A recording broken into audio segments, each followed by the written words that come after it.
Hi, welcome back. Welcome if you are new here. My name is Kayla, and I'm going to be sharing some more initiations that have came up along my hero's journey. That Spirit has asked me to share and be vulnerable with the world and to open myself up to this healing journey. And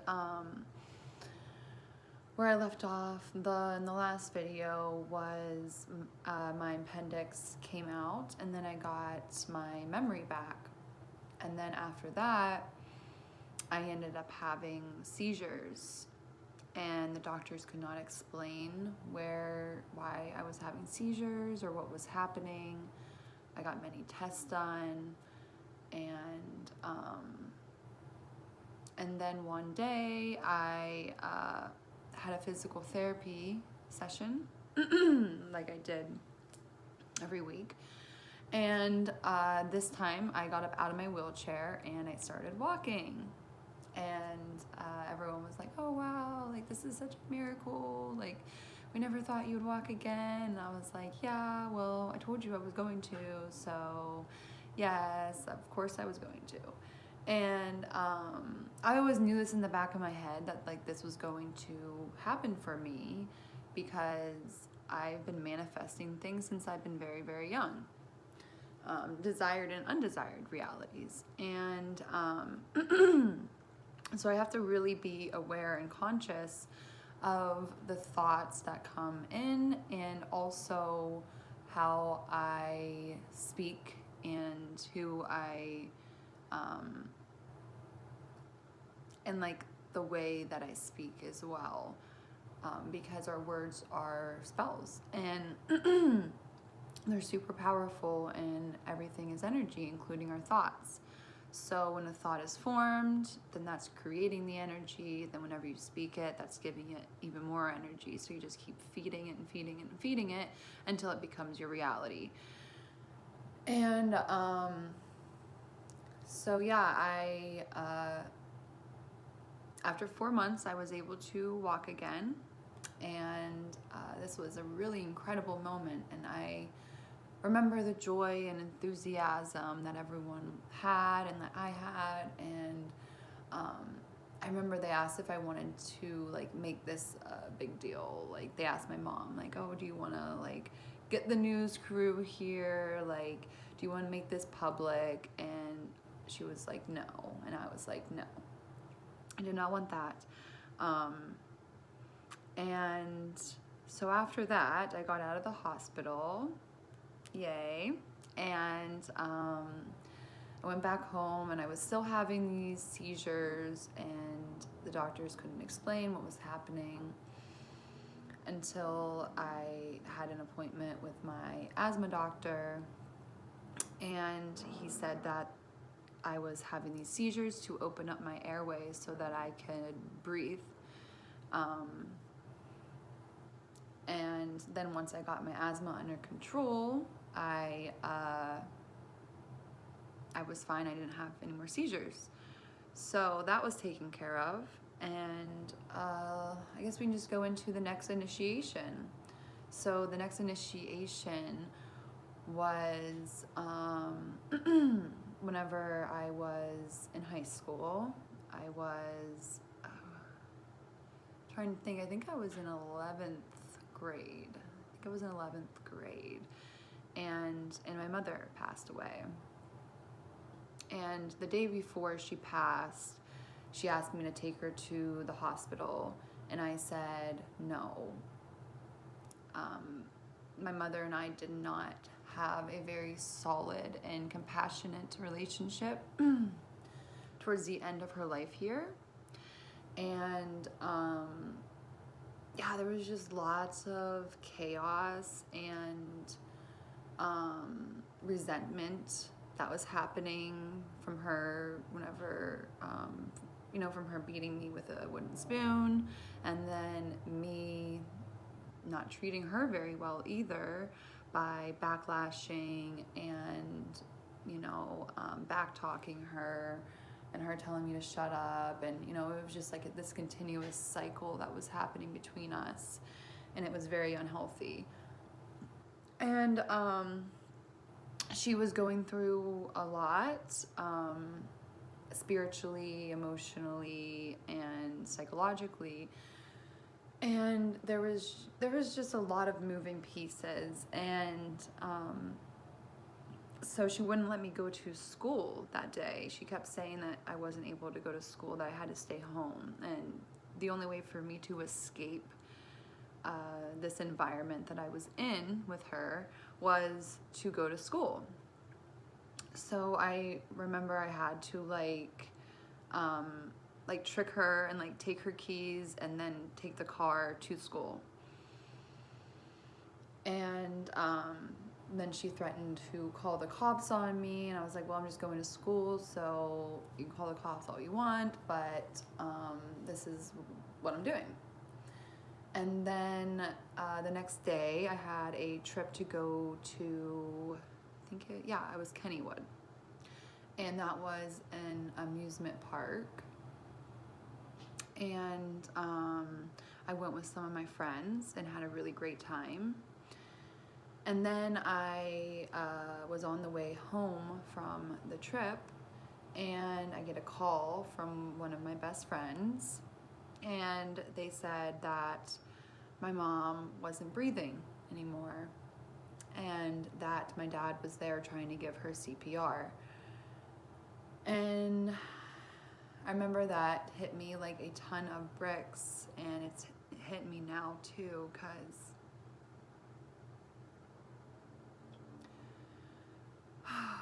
hearing those words,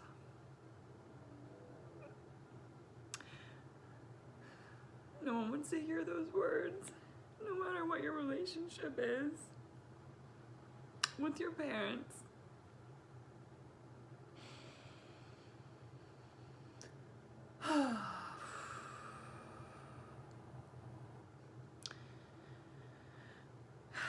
No one wants to hear that their parent is not responding, and then that there is green stuff oozing out of their nose and they're not moving and they're not breathing. And so, I was really upset hearing this, but I was like an hour away. So the next call that I got was that the ambulance were there and they pronounced her dead. And so I arrived in my hometown, and we stopped at Sheetz, and that was whenever I received the second message that she was no longer here. And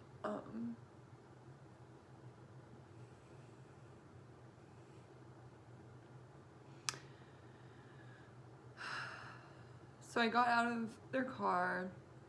I started running down to my house. It was down the street a while. And then my mom's friend at the time came and picked me up. As I was running down, she came to pick me up.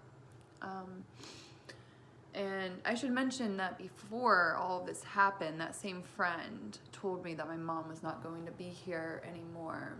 And my mom told me that her family was dangerous, and that they're trying to take her out.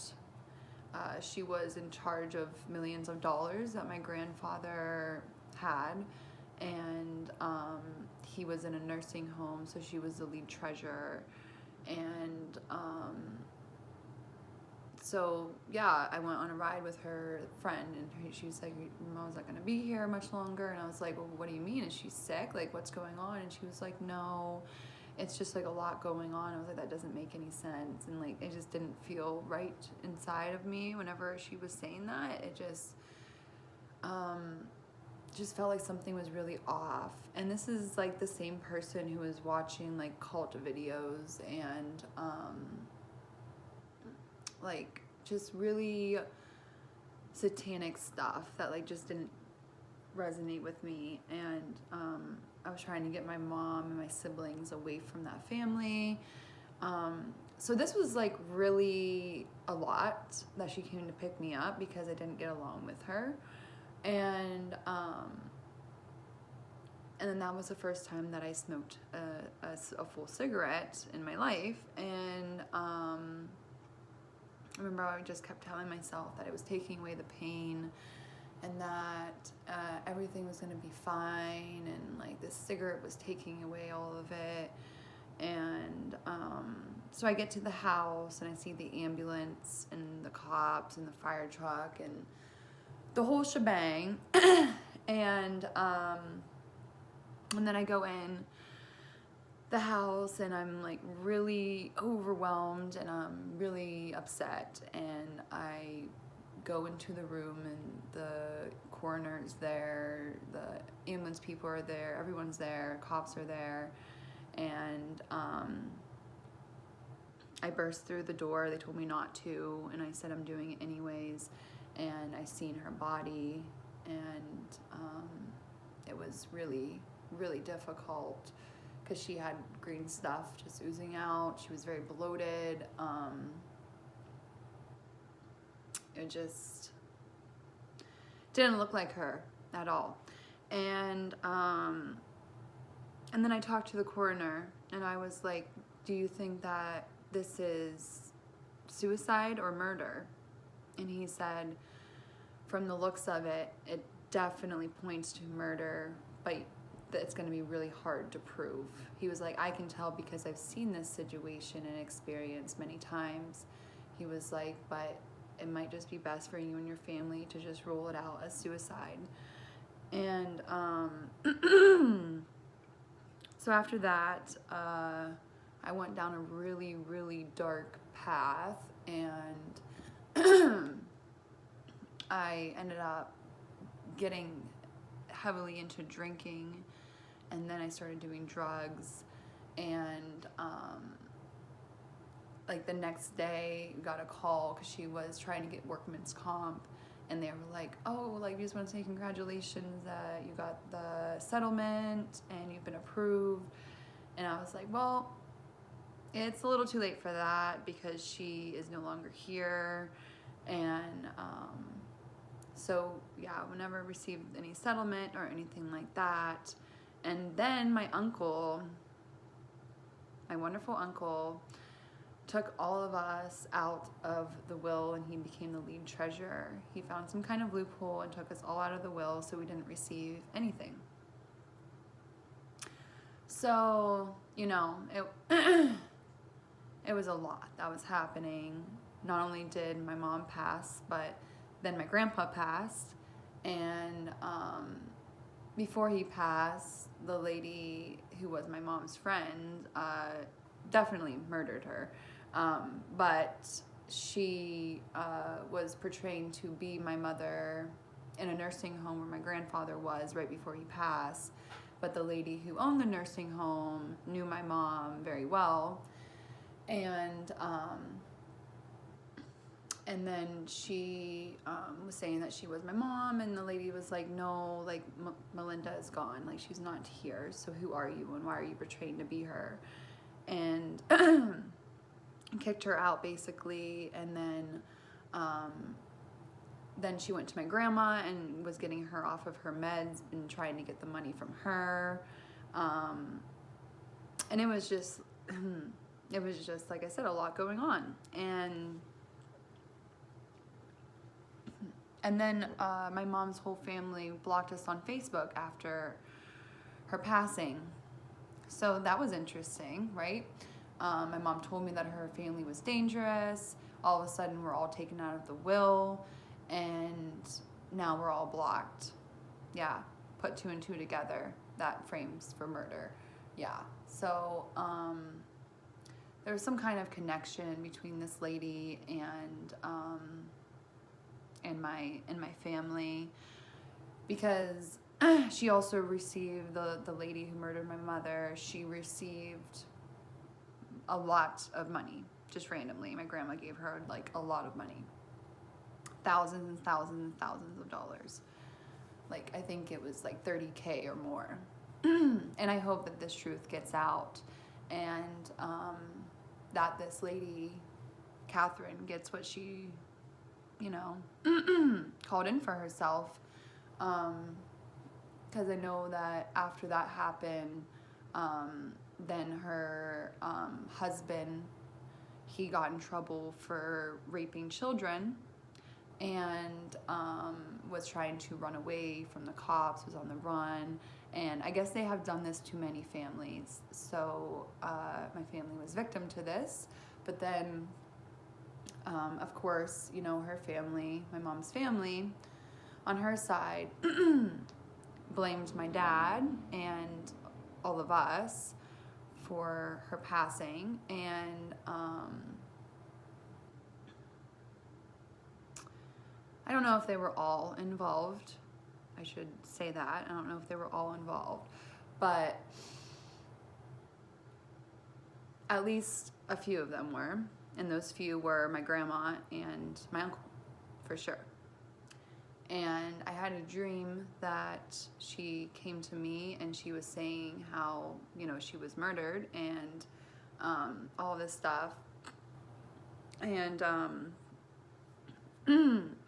and then I heard her voice and her saying that I had to take care of my family and that I have a really bright future ahead of me, and that everything's gonna be okay and she'll always be with me in spirit.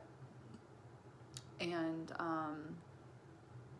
yeah, so after that, I shut myself in my room for 4 days, threw out my phone out the door, and just shut myself in the room for about 4 days until I get a knock on my door from my father saying that, asking if I can do the eulogy. And I said, yes, I can. And yeah, so I was like 16, I think, or 15 or 16 at this time. And I get to the, I almost said nursing home, funeral home, and I walk in and I just start breaking down, and I'm just like, I can't do this, like, I don't know how I'm gonna speak in front of all these people, like, what am I supposed to be saying, like, just having like a full-blown meltdown. And then I seen her body and I really freaked out and was like, that looks nothing like her. I don't know who that is, but that's not my mom. And I don't think we should be showing that to people.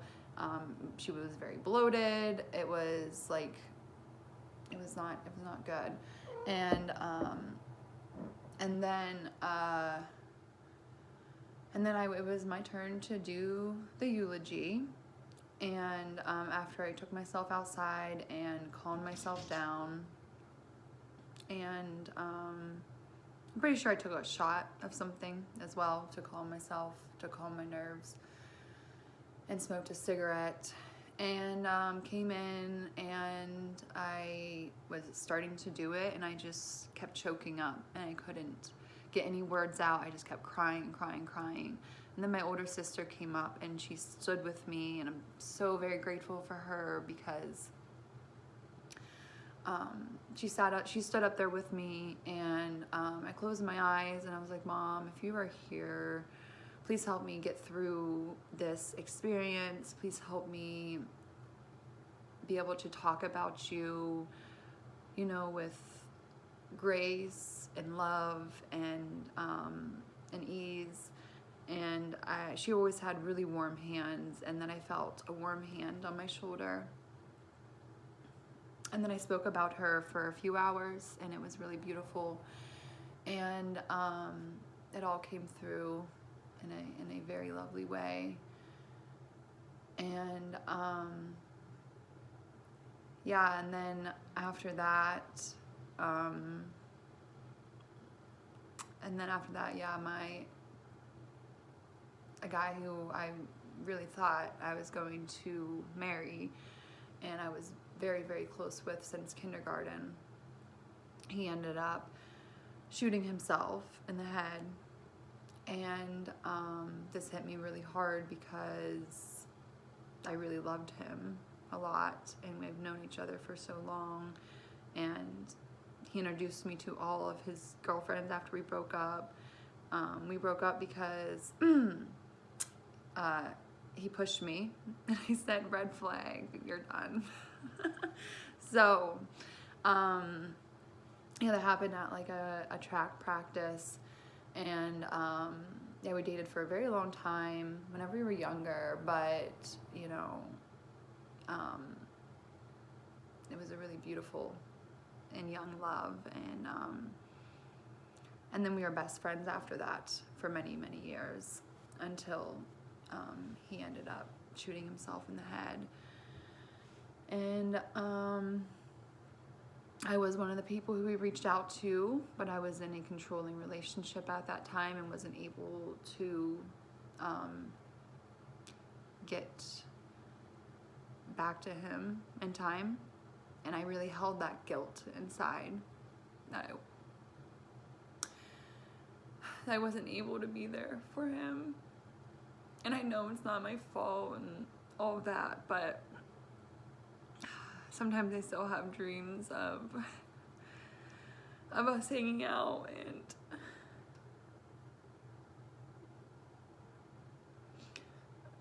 another part of me just left whenever that happened.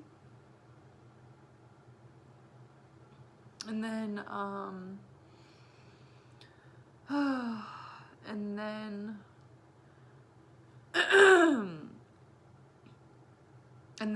my nana ended up passing away as well, who I was even more close to than my mom.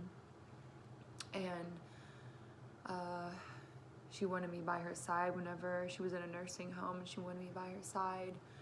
And it was like a few weeks before she passed, she was telling me what happened with her husband, you know, like it wasn't a dream and all this stuff. And I was like, yeah, I know. And then she was like, well, he's trying to take all of my money, and he's not a good person and all this stuff. And she gave me like a lot of like really precious items that I no longer have, but I guess he went looking, asking people if I had them and asking where they were. So there was probably something very valuable in there, but I lost that in a house fire, so I no longer have that. But yeah, that hit me really hard because she wanted me whenever she was, you know, on her deathbed, pretty much, in the nursing home, because I was her baby, I was her little angel. We had a really good relationship and missed everything that happened, because I forgave her, and I knew that really wasn't anything that she could control, and maybe some people might see that differently. But I have a really big heart, I'm very empathic, and I can see things from all different angles and perspectives, and I put myself in other people's shoes all the time. And but then I was at one of my best friend's birthday parties, and we were drinking and probably doing drugs, most likely. And I get the call saying that she was dying and that she was asking where I was. And I couldn't pull myself together to see another body. I just couldn't do it. So I did not show up. And I held on to that grief and that resentment and that guilt for a very long time as well. And then I had like some chill time, you know, with everything happening. And then another one of my best friends killed himself and shot himself in the head. Also someone who I was with romantically, and we decided we were better off as friends, and we were really, really close friends. And he actually just came to me in a dream the other night, and like the experience came to me. So it's, you know, something I need to continue working through, because this wounded theme of loss has been coming up in my life for a while, until recently I broke that cycle. And so yeah, it was just like one loss after another, after another, after another. But it's not a loss, it's a transition. And I had so many beautiful memories and experiences with these beings of light. And I remember, you know, all of those loving moments, and the laughter that we shared, and the tears that we shed together, and like the happiness and joy that surrounded those relationships as well. And I also remember the pain that was caused in those relationships too. And then, yeah, he also reached out to me, the friend who shot himself in the head a year after my other friend, and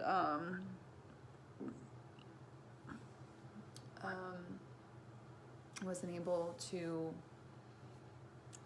answer on time. And yeah, both of those were over two girls, and two girls that I knew, and I don't blame them at all, not one bit. They did the best that they were able to do, just like those two beings who took their lives did the best that they were able to do in that moment.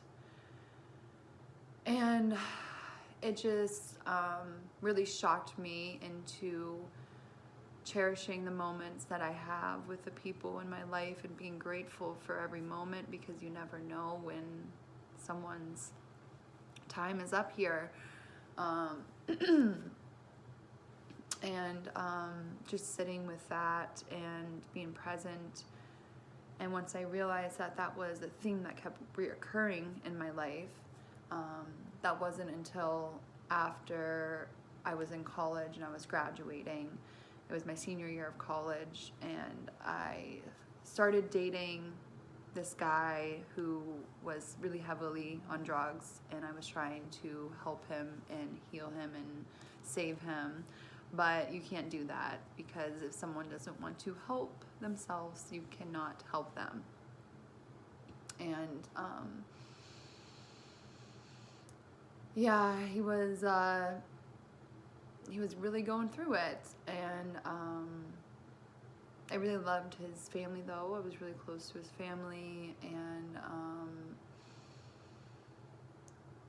it was just, you know, his smile was just infectious, and it was it made me feel really happy. And then he got like really bad into drugs, and we were at a party, and he was accusing me of like being with other people, and I was driving, and driving back from the party, and then he like punched me right across the face while I was driving.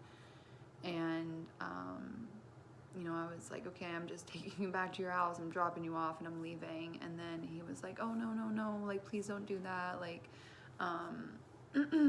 please stay with me, like, I'm so sorry. Like, he was really all over the place. And then I pulled into his driveway, and then he like started like beating me up, and it was just really messed up. And so, you know, I broke up with him. And then he was just like texting me off of all of these different numbers, and just being very unstable, and saying how he was watching me and stalking me. And I was at my best friend's at the time, Jenna, and we were just, you know, sitting there hanging out, and she was seeing these messages like, Kayla, like, you need to really get away from this guy. Like, he's not well. And I was like, I know, I just don't know how to completely do it, because like I broke up with him, then he was texting me off of like 10 different numbers, and and then I ended up talking to him and trying to help him again. And he kind of manipulated me into how do I put this, like manipulating the situation. And and then there was you know, it was a lot of different times that a lot of unhealthy things were happening, but specifically this time, I get a call and saying that he overdosed, and so I rushed to his house. It was like super late at night. Rushed to his house, which was like an hour away. And then I talked to him, and he was, you know, fine. He was like, "Thank you so much for coming." And I just remember how toxic this relationship was, and how yeah, it was very toxic and unhealthy. But this was whenever I was just trying to heal and fix and save everyone, which is just not something you can do. And I remember his mom even told me, like, you need to get away from him. Like, you're way too good to be with someone like this. And I was like, yeah, I get that, but like, I see potential in him, and I see that he can be better, and maybe I can assist him with that, and maybe I can show him how to be better. And she was like, oh, I hope you can, but like, I seriously doubt it. And I was like, okay. And so then we were together, you know, after that, and things were going better than they were. And then we ended up getting into like this really serious argument. He had Molly that we were going to do together, and ended up getting a huge argument, which is actually just spirit saving me, because that was the last time I was going to hear from him, because the bag was laced with fentanyl. And I got a picture of him laying beside a girl with no pants on, and then we were arguing all day, and then I just kind of just let it go. I was like, you know what, I can't handle this right now. And I'll make another video about the relationships that I have gone through and what I've learned from them. But this one was all about setting healthy boundaries and sticking to my values, and knowing that I can't save and fix people. And me being a healer, I attract broken and not broken, but people who are just going through a lot at the time, and are looking for that extra love and compassion that they're unable to find within themselves. But everything starts from within. So yeah, so pardon me.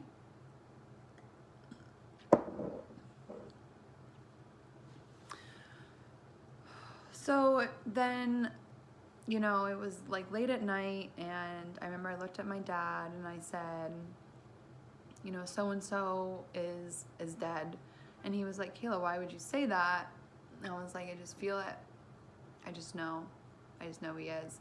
And then not even 10 minutes later, I got a call from his brother saying that he passed and that he was no longer with us. And I've really healed through this experience because it hit me so hard.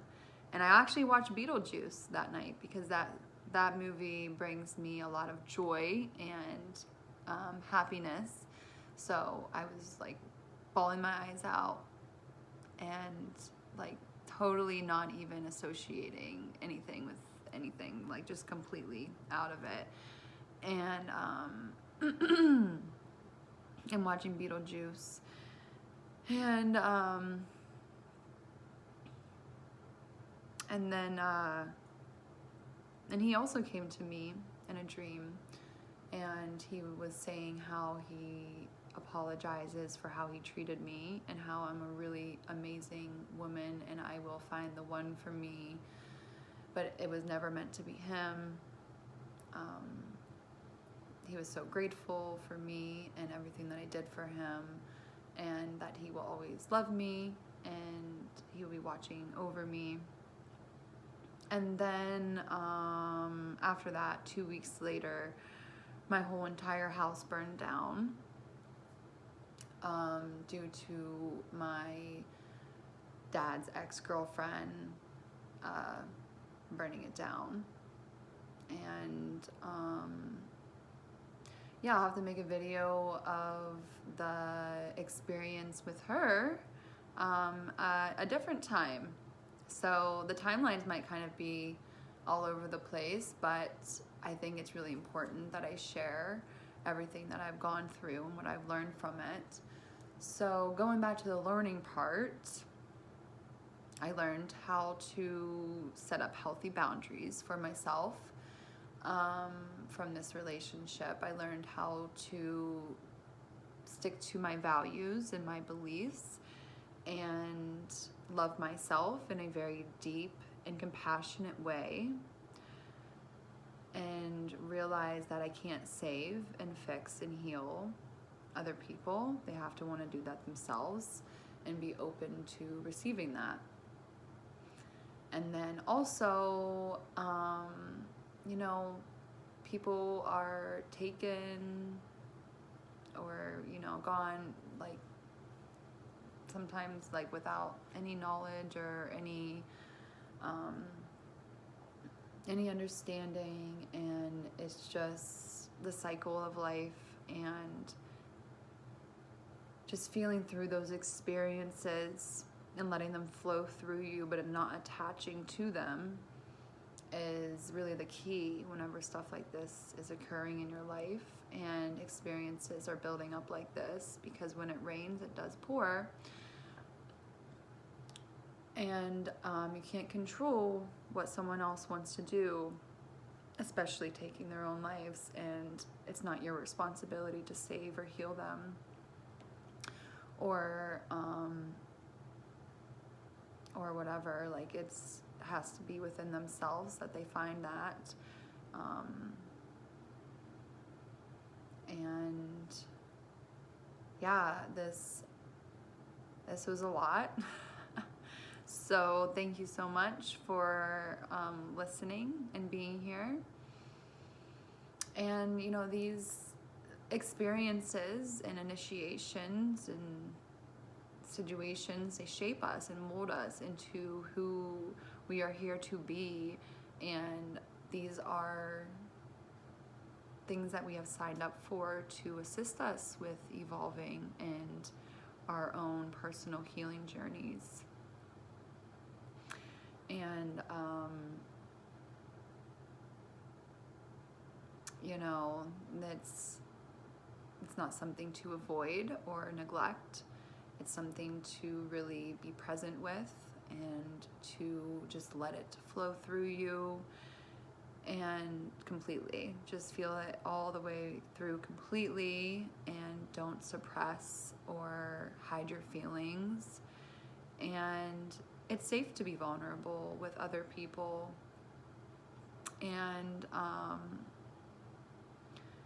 I mean, you know, if they're in alignment with you, it's safe to express your feelings and to come out of your shell. And that's what I'm trying to do with sharing my story here, is getting more comfortable with sharing my story, and also to assist with some extra healings and transformations that are happening because of me expressing my truth. And also, I suppressed and hid so much when I was younger, and during all of these experiences, that's how I coped. I just kept repressing, I kept avoiding, I kept masking, I just kept, you know, drinking and doing drugs, and that didn't help anything. It made it a lot worse. So if I had someone that was able to share their experience and what they went through and what helped and didn't help, then, you know, that would have really helped me out. But unfortunately, I didn't have like anyone like that in my life. So yeah, thank you again, and sending you so much love. Many blessings.